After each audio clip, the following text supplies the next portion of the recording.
Welcome back to Sailing El Jaleo. This week we're going to go ahead and try and finish up our 2025 ICW review. This week we're going to be going over all of the anchorages and shallow spots in the ICW between Beaufort, South Carolina and St. Augustine, Florida. Now if you are a seasoned ICW traveler and you just want to know where the shallow spots are, there is a link in the description down below. That's a much shorter video, and that will go over all of the current shallow spots in the ICW. I guess we might as well go ahead and get right into it. Hopefully we can get through the rest of this today. So last week we made it to Beaufort, South Carolina. And if we continue down the Beaufort River, we cross Port Royal Sound. And the currents can be quite strong, excuse me, in Port Royal Sound. And then we enter into Skull Creek and we go behind Hilton Head Island. There is a shortcut here. The ICW goes around there, but you can cut straight through here, save a little bit of time. I have stayed one spot in Skull Creek, and there is a little deep pocket over here where you can anchor. And it's not a great anchorage. Excuse me. It is not a great anchorage just because of all the traffic on the ICW. Hilton Head Island is a very popular place, a lot of water sports, a lot of tours, that kind of stuff. So it is a very heavily trafficked place, especially if you're there on a weekend when the weather is nice. You will get a lot of wake over there. So it's better just to keep on going. And then we head down to Calabogue Sound. I'm not sure if it's Calabogue or Calabogie Sound. I've heard it pronounced both ways. But then we enter into the Cooper River here. And this is one of my favorite anchorages. This is probably my third favorite anchorage in all of the ICW, and this is Bull Creek. And it's very well protected there. You are surrounded by cordgrass. You're going to get some wind, but you're not going to get any waves. So it's actually it's just a very lovely place to stay, especially if you want to harvest a little wind power. There's a good place to do it while staying comfortable. So continuing down Cooper River, we get into Ramshorn Creek. I'm not sure if it's Ramshorn or Ramshorn. If someone knows, let me know. So here, this map changed a couple of years ago. This used to be a shoal all through here, and now it's showing a deep vein going through there. So I don't know if you can take an alternate way around there. But the ICW and the Atons do have you going through here. And if you stick close to the green side here, it is 5.41 feet at low water. So it is very thin there. So you do have to be careful in that area. Continuing down, we get up to the Fields Cut, and now we're getting close to the Georgia-South Carolina border. And it is a little shallower through here than what the charts show. So up here, it is 6.31 feet coming through here, so it is very shallow, but you should be able to make it through no matter the state of tide. Once you get down here, this shoal is creeping across the ICW, but if you stick really close to the shore down here, you shouldn't have any problems getting through. It's very deep on that side. That's where most of the current goes through. Continuing through the Fields Cut, you pop out in the Savannah River. Now the Savannah River is very, very heavily traffic. I can't talk. There's a lot of traffic there, especially with commercial traffic, container ships, chemical tankers, that kind of stuff. So you do have to be careful going there. Once you come out of the Fields Cut, it can be hard to see back towards the sea to see if there is a tanker coming. That's where AIS comes in handy. And I have had tankers coming down here. You can see them steaming down while I'm coming out of the Fields Cut.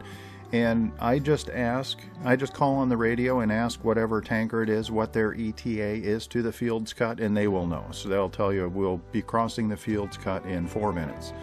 So then you know, okay, I'm gonna, throttle back and wait for them to get through. You don't want to mess around with those guys. Yeah, so it's good to know in that area what exactly is coming.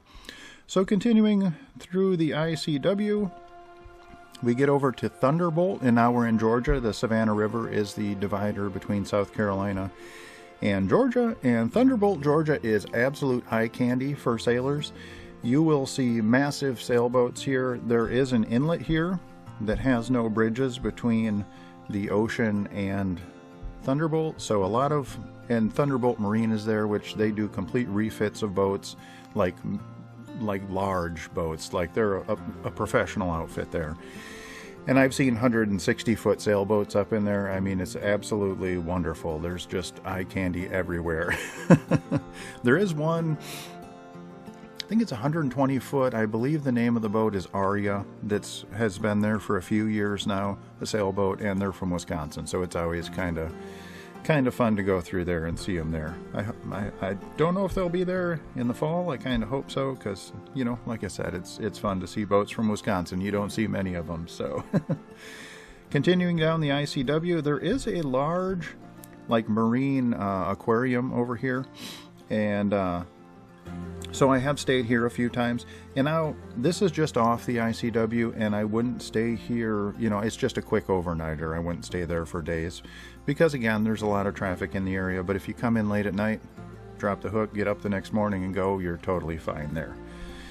So continuing down the ICW, we get into the Vernon River here, and this is where Hellgate is. Oh, I did forget, I have stayed up here. So I have come up here and anchored. The currents up here are very strong, but you can anchor there. The holding is great, mud bottom. So that, you know, depending upon if you want to get out of the wind, that's a nice place to go up there. There are trees over here. Most of this is cordgrass, but all of this is trees up here, so you can get some break from the wind. And as you can see, you can anchor anywhere down in here. I have anchored over here before, and I've also anchored over here on more than one occasion. Now, it has to be perfect conditions to anchor here. The Vernon River is quite a sizable body of water, so you can get 2 to 3 foot waves on there when the wind is ripping. But if the wind is blowing out of, I guess it would be the northeast, then you have some protection. These are all trees in through here, so that is a nice spot. You can stay there to set yourself up for Hellgate, which is right here. And Hellgate's a little tricky. Now, if you've been through here before, you know what it's all about. But coming through here, so let's say the current is going out to sea. Once you make your turn to come in here, you're changing your direction relative to the current, so you can start to get pushed sideways there. And once you get halfway through Hellgate here, you change your direction again in relation to the current.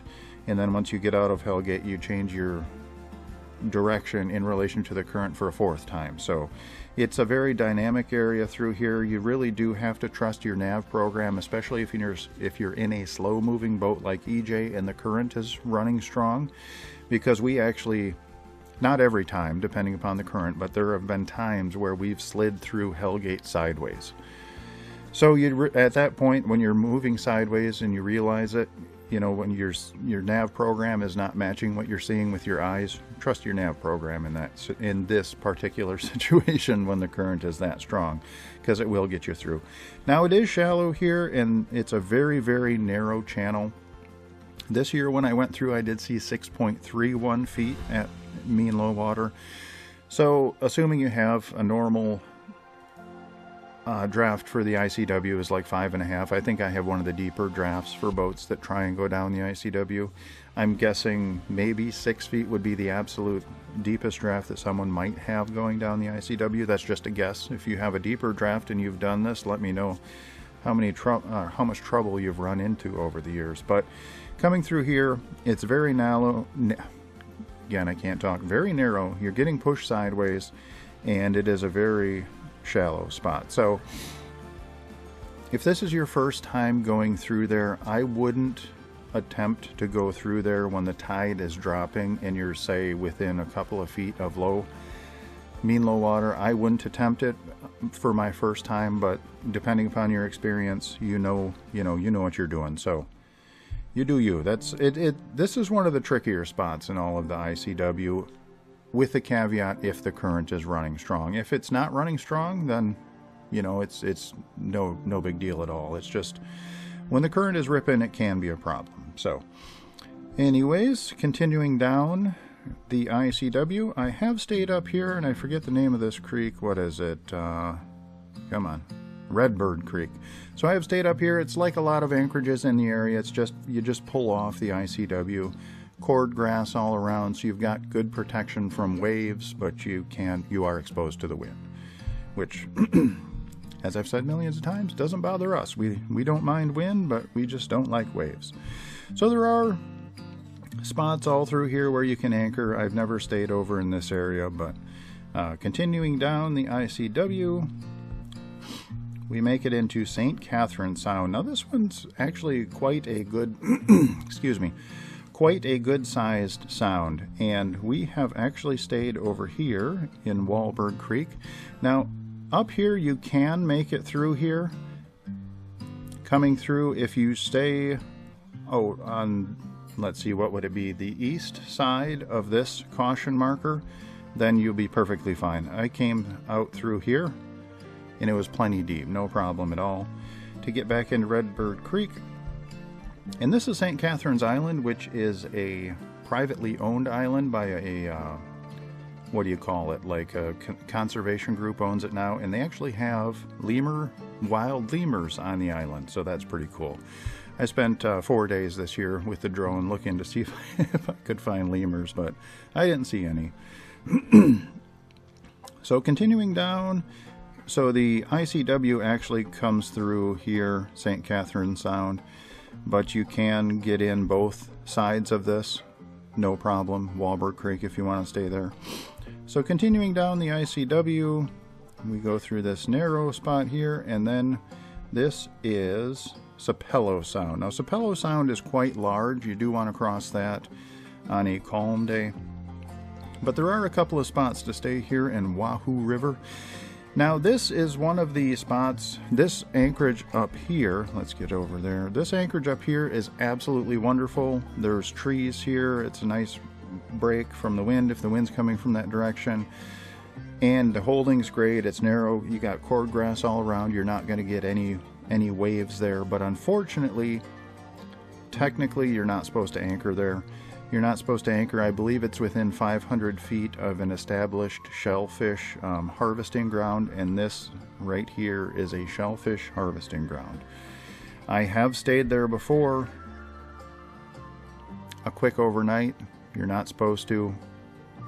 You know, I don't think I would try it again, just because A, you're not supposed to, and I don't know what the fine would be, what kind of trouble you'd get in. But you can stay down here, so that shellfish harvesting ground ends right here. You know, this creek is the boundary of it, so you can stay down here and not run afoul of the rules. So that's what I do now. I stay down here, and you just, you know, when you're not breaking the rules, you just feel better. I do anyway. So, but unfortunately, sometimes the wind is running. This is very exposed here. You can see right out into the ocean, so it is very exposed, unfortunately. So, you know, you have to make a decision there. So coming up Sapelo Sound, we continue through the ICW, and this is a spot here that I've stayed quite a few times, Crescent River. And this here is another one of those shellfish areas right in here. But you can actually get far enough out into the creek. You can measure, you know, with your little measuring tool here, and you can see how far away you are from the shellfish area, and you can get a sufficient distance away. Now you can see the Crescent River doesn't really go anywhere, and it dead ends. So there's not a lot of traffic coming through here. So you can actually anchor out in the middle. You can anchor anywhere through here and be perfectly fine. So continuing down the ICW, we get into Doughboy or Dubois Sound. I'm not sure how you pronounce that one. But up here is the Duplin River. I have stayed up here. Perfectly fine place to stay. Again, you've got cordgrass all around you, so you're not going to get any significant waves. There is a ferry terminal right here, and I always just stay right beyond it. Now, I've never tried to go to land here. This is a, what is the name of this? Oh, it's Sapelo Island. And this was a famous island. It had one of the last, shoot, I forget the name of the original African-American slaves that came over. Some of them ended up on these islands, and they were essentially cut off. There's no bridges that go to a lot of these islands. I forget the name of the community. But anyway, that's not... Okay, so continuing through Doughboy Sound, we get into this area here, and you can see there's a lot of anchor icons here. I think you can obviously anchor anywhere in here. I've never stayed over in this area, but I'm sure the holding is fine and there's no issues there. So going through there, we get into the Little Mud River.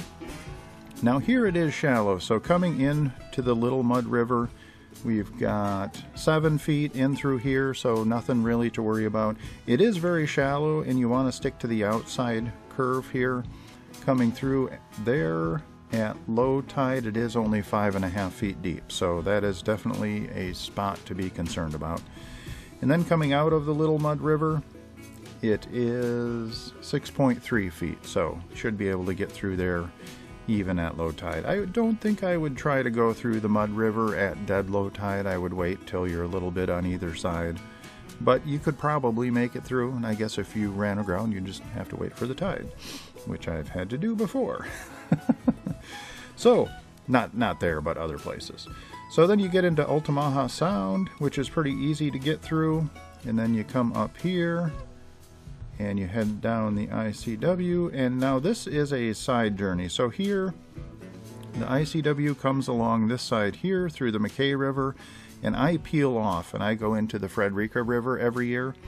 It's a nice little side journey. It is thin right here, but you can make it through at the entrance of the Frederica River at mean low water. It is 6.3 feet deep there, so you can make it through.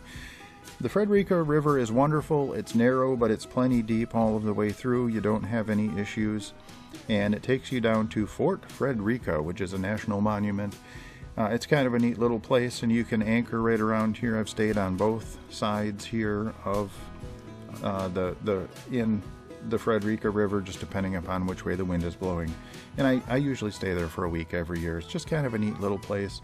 There is a really not a very friendly dock that you can go to there at low. The tide swing is huge here at 7-8 feet, so at low tide that dock is basically unusable. But so continuing down the Frederica River, you rejoin the McKay River and hop back into the ICW, and that takes you out into St. Simon Sound. St. Simon Sound is, you know, it is what it is. It's just another one of many of Georgia's sounds. Sorry, I'm gonna have a drink from my adult soda pop.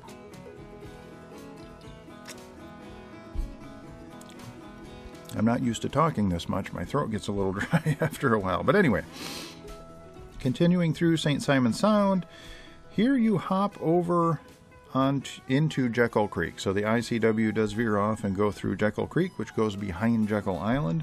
And this is a very, between here and the bridge is essentially a shallow spot, and it's only about a mile long, maybe a mile and a quarter. It's not a very long stretch, but it does get pretty thin through here. I did see 5.64 at mean low water, so you should be able to make it through depending upon your draft.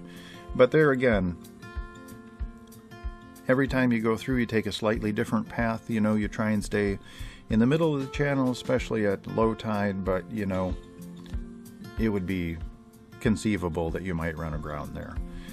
So this here is one spot that I stay a lot. This is on just off of Jekyll Creek, and that is a very good anchorage there, great holding. It looks like, you know, it looks like it wouldn't be so great, but it actually is pretty well protected, and you can get up in here. It does get, you know, this is all water, but it does get exposed at low tide, these orange areas. So, yeah, you can stay there. I've seen maybe 4 or 5 boats up in there at once, but that's about it. I have seen people anchored along this side too, but I don't know. You don't have much swing room there, and then you're swinging out into the ICW, so yeah. So anyway, continuing down the ICW, we get into St. Andrew Sound? Yes, it should be. St. Andrew Sound, yep. Now there are 2 ways that you can go through St. Andrew Sound. Most people take the typical route, which has you coming out here, going through by the shoals, and then coming back in here. So you do dip your toe into the North Atlantic, and it can get rough out there. If the wind is blowing, you know, 15 knots or greater, it does get pretty rough out there. So I always go through the back door route, so you can come back through here and Some reports, if you read these cautions, say that you can't make it through here, but I assure you, you absolutely can. If you hug this green marker and come around, I've gone through here 4 times now, and I've never had a problem. The shallowest spot there is 7.42 feet, and that's right at this spot here where you can see that little blue spot. It is 7.42 there. But then you get right back into this deep vein, and it's, you know, 10, 14 feet all the way back until you rejoin the ICW. And I just skirt around these shoals here and come right back in. Now, it is about a mile further to go through the backdoor route, but you can see you're protected by a lot of these shoals here, and it is way calmer. So especially if it's going to be a rough day out in the ocean, you know, it's a viable route. It's a much more comfortable route to take through St. Andrews Sound. So then, coming back up to the ICW, we continue our way south. Here is another spot where I used to stay until they instituted those new rules about the shellfish, I don't know, breeding grounds, hatching grounds, whatever they are. So this here is another one of those spots. So technically you can't stay here any longer, and I haven't stayed there again since they put those new rules in place. But there is a nice place you can peel off up here and head back up, and you can stay back up in here. And this is very nice. There's a big stand of trees up over in here, so you've got some good protection from east winds. And then it's very narrow, so you know you've got great wave protection, even if the wind is blowing out of, you know, the west or some other direction that you're a little more exposed to. So continuing down the ICW, we pass Kings Bay, which is the home of our nuclear submarine fleet. So that's kind of neat to go through there. Sometimes they have a submarine out front, sometimes not. But those are our nuclear subs that house Trident missiles, and you can get surprisingly close to them as you go down the ICW past them. So then we get down into Cumberland Sound. Here is Cumberland Island. I have stayed up in here. This is quite exposed. It's deceptive. It looks like you'd have a lot more coverage on the map, but it is quite exposed. So if you were there when the wind is blowing out of the south, it would probably be a pretty rough ride, but it's a nice place. There are dinghy docks through here where you can go to Cumberland Island. I have not gone ashore there. I thought I was going to go there last fall, but then last spring, but then I started reading about the horrible wood tick problem on Cumberland Island, and I thought it would be better not to take the crew there to get exposed to that. But so then we get to the Cumberland Sound here, and then we cross into, I think this is the Amelia River. Yeah, it is the Amelia River. So then we enter into the Amelia River, and this is where you cross into Florida finally. So up here is Frederica Beach. And I've never gone to shore here, but apparently there are dinghy docks here as well. And I've heard the downtown area, the old town Fernandina Beach. I've heard that the old town there is like a really nice place to check out. I've never gone in there though. So I have stayed a couple places here. The first spot is out in here. There are a bunch of moorings there, but some of them have been removed, and there is a spot in here where you can anchor. This place is a dumping ground for boats. There are wrecked boats all over the place, and it's becoming harder to anchor there. There's a lot of wrecks down in this area. And up over here, I've stayed up here a couple of times. I have run into problems up here.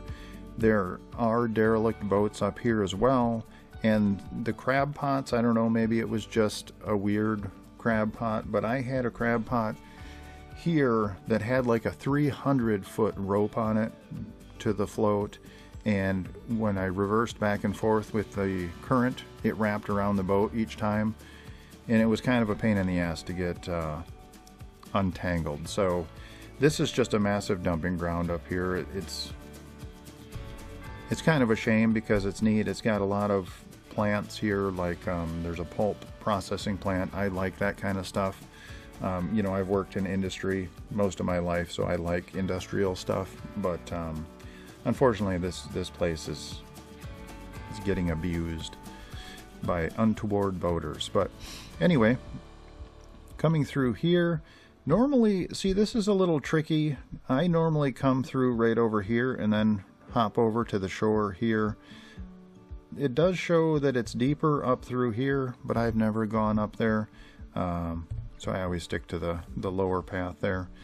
But continuing down the Amelia River, in through here, let's see. Okay, so this, yeah, coming right down through here, it gets very, very shallow over here very quickly. You want to stick to the east shore, even more so than what this, you know, this shoal is moving its way across. So you do want to stick over to this side as far as you can, because right through the center here, it is very shallow. I've bumped bottom coming through here, so that is not a pleasant place to go through. Now down here in Nassau Sound, so the ICW cuts through here. Now they were dredging this last spring when I came through, but every boat that I've ever seen come through does come down and around that shoal and then come back up into the, I think it's a Little Sisters Creek. So I have bumped bottom coming across here, and it wasn't at low tide, that it was up a couple of feet, so this shoal is extending its way south. Now I don't know if they've fixed that or not, but you know, it's just a little bit further to go around where you know the water's deep, so that's the route that I always take. So coming through here, oh, I guess it's Sawpit Creek. It must turn into Sisters Creek later. So coming through here, this marker, now they were dredging this area. It was always shallow on this side of the red marker, which is the side you're supposed to go on. I've always passed behind it because it's a little deeper there. And this year when I passed behind it, it was 7.38 feet. This, when I go through in the fall, I'm going to try and stay over here just to see. I'm sure they did dredge it, so it should be a lot deeper there. Okay, continuing down, you will see warnings all through. I think this is Sisters Creek here about shallow spots, and but it is at least 7 feet the entire way through at mean low water, so you don't have to worry about too much coming through here. Just stick to the middle of the channel and you'll be fine. Okay, so there is one side quest here. If you come down this, there is a plantation down here. This is the Fort George River. You can anchor right next to this plantation. I forget the name of the plantation offhand, but oh, this might say Kingsley Plantation. That's what it is. So they do have a dinghy dock you can go over. I've taken the crew over there. We walk around, check out the plantation. It's quite a sobering experience, to say the least. And down here, it is very narrow, and the current does run very strong, but if you've got good ground tackle, you can stay there. If your ground tackle's a little iffy, I wouldn't recommend it, just because it does shallow out back here, and it's unpassable for a normal vessel. And if you start dragging back here, there was one other boat when we were anchored there, and they were dragging back towards this shallow spot. So, you know, just be careful. The current does run strong through there. Coming down here, this is a much better spot to anchor. So there is also a dinghy dock over here, so if you have some trash to drop off, something like that, you can stay there. Now there is a free dock over here where people can come in and tie up and stay. I think there's room for maybe 5 or 6 boats up in there. A lot of people use that, but for us it's just a pain in the butt because I'm solo. It's hard to get in there and then turn around and then dock with other boats. It's much more difficult than like the free dock in Bainbridge where you can just pull straight up to it and dock. That I can manage, but like I said, I'm not good at docking.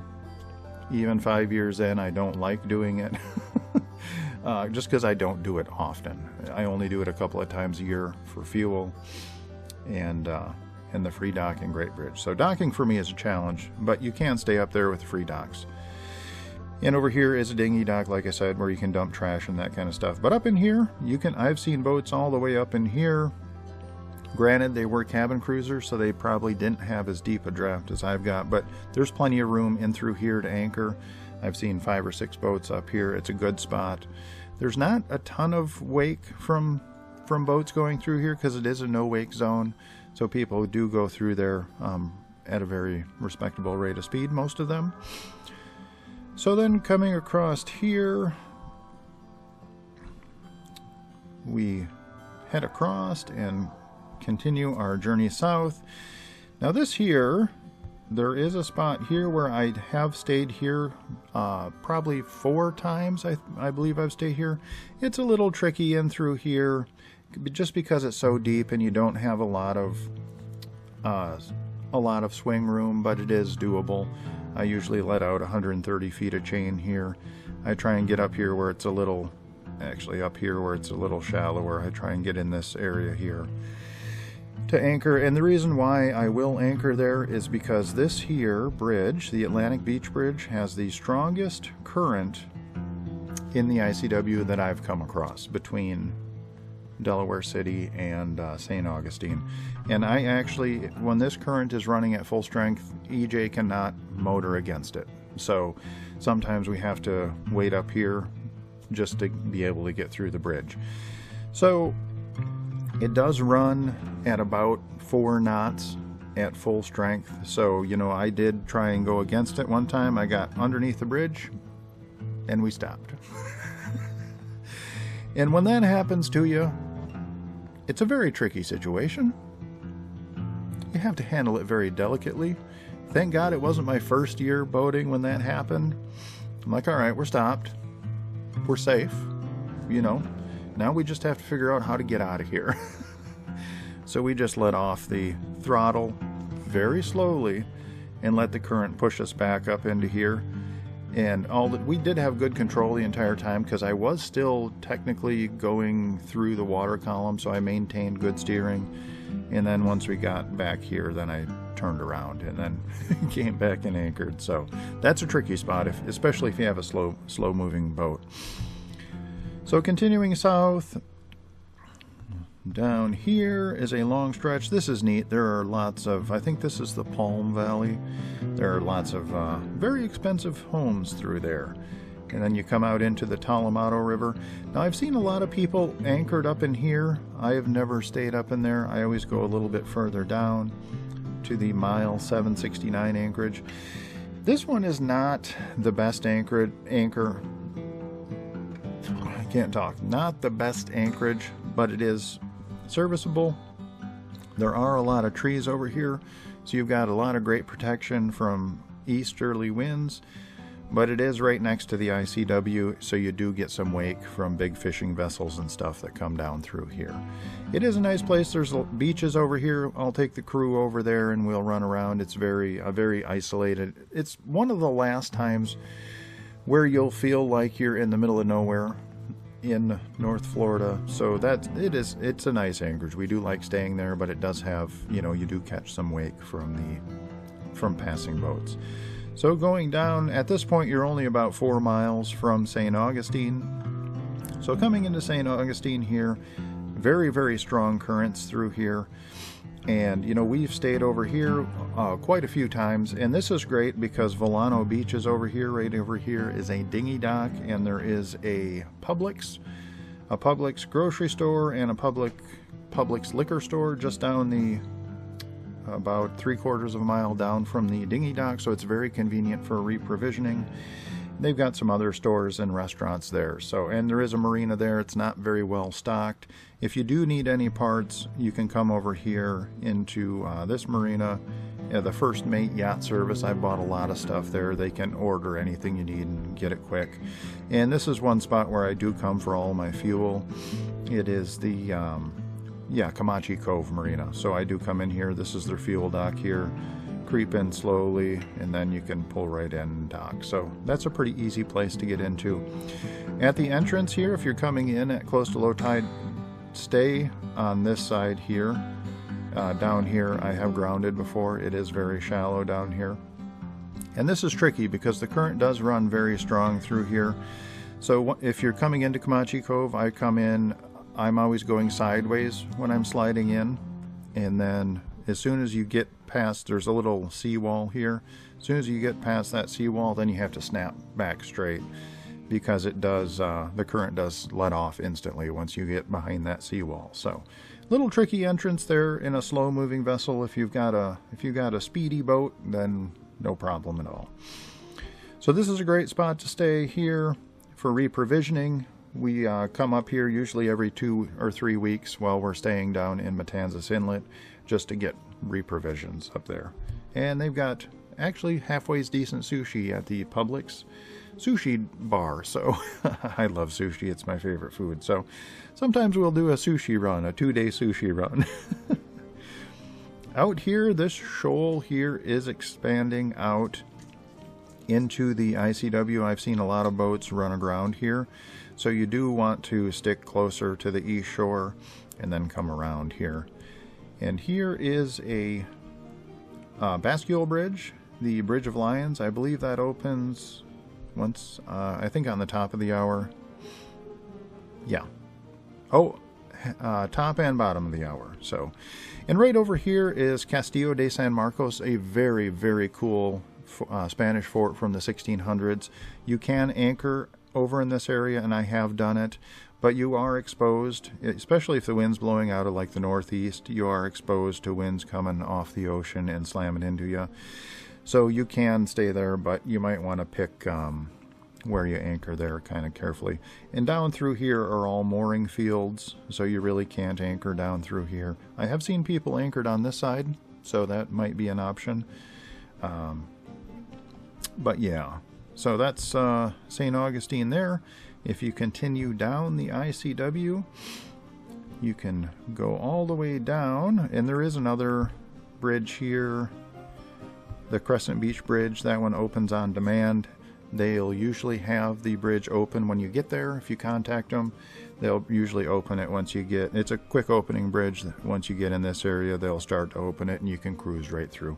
Only once have I ever had to wait, and that's because a bonehead on the bridge went past the arm that comes down, and then they backed up. So they were on the wrong side of the arm, so then the bridge operator had to get them to go through. So a very good bridge crew, probably one of the best on all of the Intracoastal Waterway. Those guys are awesome. They're super friendly, very engaging. They got the bridge open for you, so they're one of the best crews on the for bridges on the ICW.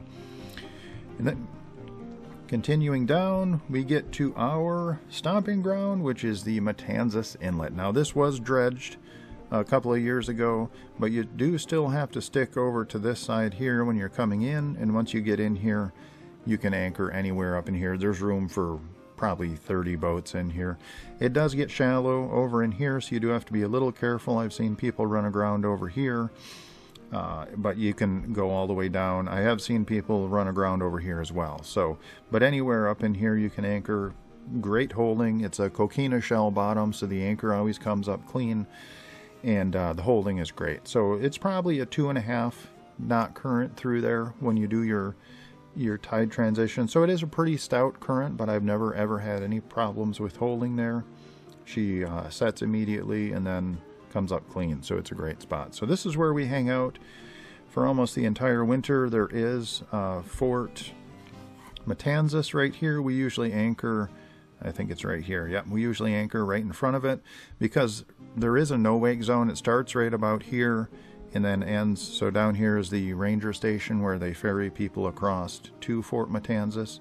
So then like right down through here is where the no-wake zone ends. So if you can't anchor in this no-wake zone, that's a good spot to anchor because it's always calm. Most people respect it. A lot of locals come down through here and they're very respectful. So it's a great spot. And down here are beaches that people typically, unless they have a boat, can't get to. They would have to walk quite a ways to get up into this. So the puppy dogs, they like to run around on the beach there. So it's this is a good spot for us. And it does stay cooler here in North Florida, which I would like it to be a little bit warmer, but for the cruise, they do like the cooler weather. That's one of the main reasons why we don't go down to like Miami or something like that. It's just too hot down there. Up here it's 20-25 degrees cooler, surprisingly, and it's just a great spot for us to hang out. So that finally completes our journey from Delaware City down to Matanzas Inlet. So hopefully this information was helpful, and yeah, I kind of feel like this last one sucked a little bit, but no one watches these things anyway, so for the one person that watches, I hope it was helpful. And next week we'll get into some more better stuff, or some funner stuff. I don't know what we'll do first. Maybe pickling, maybe refinishing the decks. I don't know. The alternator, could do that video too, so we'll see what happens. Anyway, I guess we'll talk to you later. Bye. And that's all we have time for this week. I would like to give a massive shout out to my Patreon crew. Without your guys' support, I wouldn't make these videos. And my Patreon crew is Joan and Juddy Judnick, Val and Chris Alcorn, Denise and Eli Sackett, Sherry Erickson, Deb Shaw, Matthew Spotton, Peter Allen, and Natalie Linehan. Thank you guys so very much. Your support really means the world to me. I do have one legacy patron member, and her name is Joan Linbo. Unfortunately, she has passed on, but she lives on in our hearts forever. We really miss you, Joan.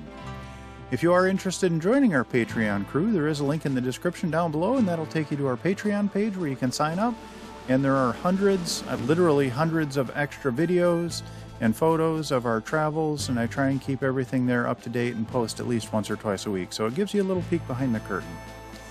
If you do like our videos, please like, comment, and subscribe. That'll help us out more than you'll ever know, and that actually doesn't cost you anything, so hit that like button.